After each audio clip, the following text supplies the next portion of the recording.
Hello, and welcome to week 4 of your virtual training.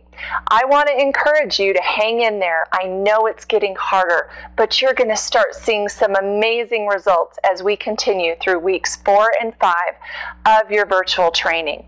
I want to caution you, you're going to see that your training sessions start to become longer and the tasks themselves start to get longer as well. You might notice that you're fatiguing quicker.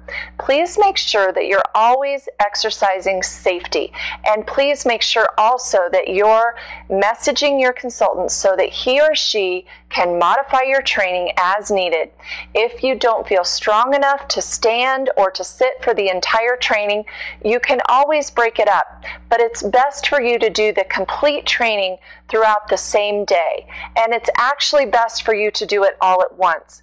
Remember, we're looking for neurological change here, so we don't want to give up too easily, but remember to be safe and to practice good positioning. You will have a 15-minute call this week with your consultant, and you'll be discussing some key areas of your training. Is it too easy? Is it too hard? Or is it just right? In addition to that, you'll be discussing a concept called bursts and IAR, or in a row. You might notice these scores as you look back at your task averages after each of your completions. What I want to talk to you about is what each of these concepts means. IAR is a concept of the computer keeping track of how many hits you are getting between 0 and 15 milliseconds. For each hit, the computer keeps track. If you got 5 hits in a row on one task, then you would get a score of 5 for your IAR. Also, a burst is when your consultant has set for you a burst level, such as 4.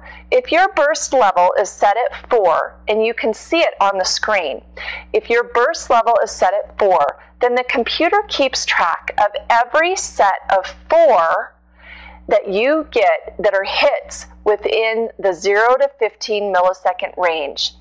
Every 4 hits within 0 to 15 millisecond gives you 1 burst. And then at the very end of the task, you'll see a total number of bursts.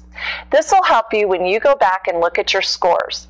The purpose of bursts and IAR scores is to help you stay focused and stay within that super right on area of 0 to 15 milliseconds.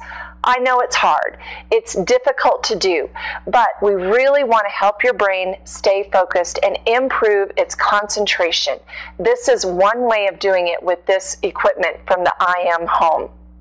Your consultant might also have you do an exercise called Attend Over Time this week, or AOT. That is that you will do one 10-minute activity at 54 tempo, and then we'll see what your score is. Usually it's helpful for you if you're the caregiver over a child doing this, or if you yourself are participating in the IM Home. It's helpful for you to keep notes as to when you started to delay on your focus when you're doing an AOT exercise. You don't have to write it down and you don't have to stop, but just mentally try to keep track of when you have stopped focusing or when it got extremely difficult for you to complete this AOT, or Attend Over Time task.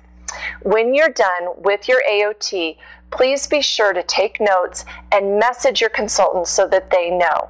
Again, this helps with overall treatment planning and individualizing your training plan to your just right area. Today's tip has to deal with continuing your neurological improvement. Did you know that classical music actually helps your brain develop? I'd like to challenge you today to find a public classic music station or to download some classical music off the internet. You can also set your TV to Pandora or Sirius music stations. There's some great opportunities out there.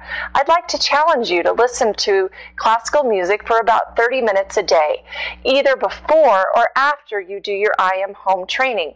You can even listen when you're not scheduled to do a training. It's really good for your brain. Now remember, be sure to put the trainings of 13 through 16 on your calendar this week and make time to attend those trainings. I will talk with you next week at week 5. You're almost done. Hang in there.